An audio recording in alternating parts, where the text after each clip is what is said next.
شهر رمضان الذي أنزل فيه القرآن هدى للناس وبينات من الهدى والفرقان فمن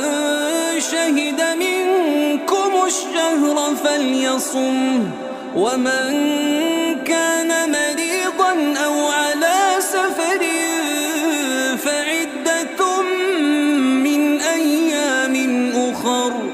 يريد الله بكم اليسر ولا يريد بكم العسر